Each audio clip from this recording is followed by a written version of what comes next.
हाय, मी कांचन. तुमचं स्वागत आहे माझ्या क्राफ्ट आर्ट बाय कांचन ह्या चॅनलमध्ये. आज आपण इकडे बघणार आहोत वूलन रांगोळी कशी बनवायची ते. आज मी इकडे उंबरापट्टी कशी बनवायची आणि त्यासाठी आपण कशी डिझाईन प्रिपेअर करणार आहोत, त्याचप्रमाणे त्याच्यामध्ये आपण कोणते कोणते साहित्य यूज करणार आहोत ह्याबद्दलही मी इथे माहिती देणार आहे. माझ्या व्हिडिओजमध्ये मी टाकाऊतनं टिकाऊ वस्तू कशा बनवायच्या किंवा ज्या वस्तू आपल्या कामा नाही येत आहेत किंवा वापरात नाही आहेत पण त्या चांगल्या कंडिशनमध्ये आहे आणि त्याला रियूज कसं आपण करू शकतो ह्याचे DIY आणण्याचे प्रयत्न मी नेहमी करत असते. तर चला येथे बघूया आपण रांगोळी बनवण्यासाठी मी येथे कोणते कोणते साहित्य घेतले आहे. ह्यामध्ये मी जी शीट घेतली आहे ती जुनं साडी कवर आहे.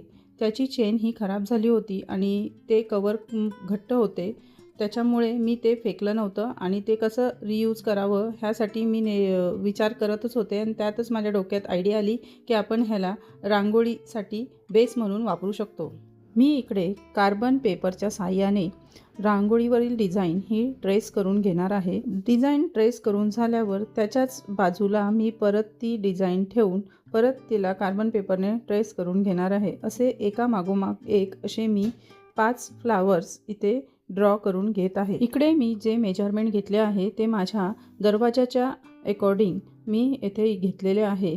तुम्हीही तुमच्या दरवाजाच्या मापाने किंवा तुम्हाला जिथे ती रांगोळी ठेवायची आहे त्या मापाने तुम्ही ते मेजरमेंट घेऊन त्याप्रमाणे तुम्ही अशी फुलाचे डिझाईन्स तयार करून घेऊन ते रांगोळीवर बनवू शकता. इकडे मी संपूर्ण रांगोळी ही ट्रेस करून घेतलेली आहे आणि रांगोळीला मध्ये जॉईंट आलेला आहे कारण हे साडी कवर असल्यामुळे मला सलग अख्खा कपडा इथे यूज करता आलेला नाही आहे. तो जॉईंट चिटकवण्यासाठी मी इकडे क्राफ्ट ग्लू किंवा फेविकॉल, तुम्ही फॅब्रिक ग्लू किंवा फेविबॉन्ड अशासारखेही ग्लू इथे यूज करू शकता. इकडे मी ड्रॉ करून घेतलेली डिझाईन मी बॉर्डर टू बॉर्डर कट करून घेतलेली आहे. डिझाईन मी साडी कवरच्या शीटवरती ड्रॉ करून घेतली होती. ती कट केल्यानंतर मला थोडीशी पातळ वाटत होते म्हणून मी परत ती खाली एका शीटवरती ठेवून परत सेम साईडने मी ट्रेस करून घेतलेली आहे आणि परत ती मी कट करून घेऊन एकमेकावर ठेवून अशी डबल मी ती चिटकवून घेतलेली आहे.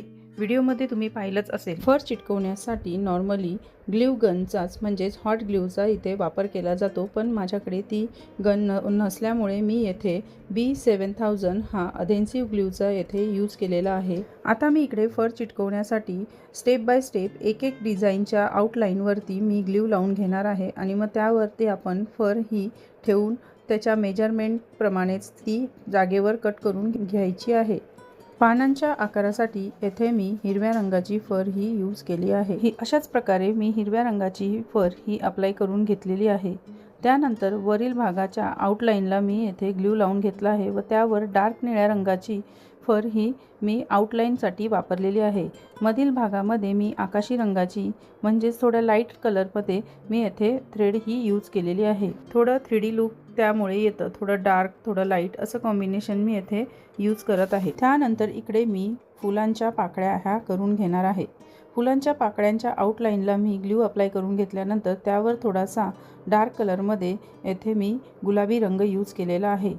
मधल्या भागासाठी मी लाईट कलरचा गुलाबी रंग येथे वापरणार आहे. ही रांगोळी तयार करताना आपल्याला हळूवारपणे एक एक करून आउटलाईन ग्लू लावून घ्यायचं आहे व त्यानंतर स्टेप बाय स्टेप आपल्याला फर ही त्याच्यावर ठेवून त्याच्याच मापाने मेजरमेंट करून मग ती जागेवरच कापून घ्यायची आहे. अशा पद्धतीने फुलाचा भाग हा तयार झालेला आहे.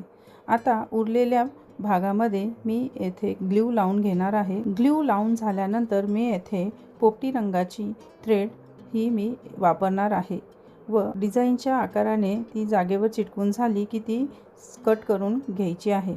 अशा पद्धतीने मी उरलेला भागसुद्धा पोपटी रंगानेच कवर करणार आहे. नॉर्मली मॅट रांगोळीसाठी आपण रेक्झिनचा वापर करतो, पण मी तुम्हाला अगोदरच बोलल्याप्रमाणे येथे मी टाकाऊतनं टिकाऊ वस्तूचा वापर कसा करून आपल्याला एखादी यूजफुल किंवा अट्रॅक्टिव्ह वस्तू कशी बनवता येईल किंवा त्याचा आपण कसा यूज येथे करू शकतो हेच दाखवण्याचा मी नेहमी प्रयत्न करत असते. ह्या रांगोळीला आपण यान रांगोळी, मॅट रांगोळी किंवा फर रांगोळी असेही बोलतो. आपल्या हिंदू संस्कृतीमध्ये तुम्हाला माहीतच आहे रांगोळीचे खूप महत्त्व आहे.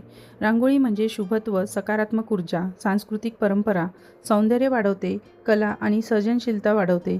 त्याचप्रमाणे देवदेवतांचे स्वागत आणि पाहुण्यांचे स्वागत करण्याचेही प्रतीक मानले जाते. घराच्या प्रवेशद्वारावर रांगोळी काढल्याने घर आकर्षक आणि सुंदर दिसते. दिवाळी, दसरा, संक्रांत, गुढीपाडवा अशा भरपूर सणांमध्ये आपल्याला रांगोळ्या ह्या पारंपरिक पद्धतीने काढण्याची प्रथा चालतच आलेली आहे. इथे मी अशाच पद्धतीने बाकीची ही रांगोळी पूर्ण तयार करून घेतलेली आहे. इकडे मी रांगोळी अगदी सोप्या पद्धतीने कशी तयार करायची ह्याचा व्हिडिओ हा दाखवलेला आहे. तुम्ही जर नवीन आणि पहिल्यांदाच जर बनवत असाल तर हे तुमच्यासाठी खूप हेल्पफुल होईल. तुम्ही हे घरी नक्कीच ट्राय करा. एकदम सोप्या पद्धतीने ही रांगोळी तयार होते आणि इन्स्टंट ही आपल्याला यूज करताही येते. सगळ्यात महत्त्वाचे म्हणजे ही रांगोळी तुम्ही पुन्हा पुन्हा वापरू शकता. रियुजेबल रांगोळीचा हा बेस्ट ऑप्शन आहे. थँक्यू.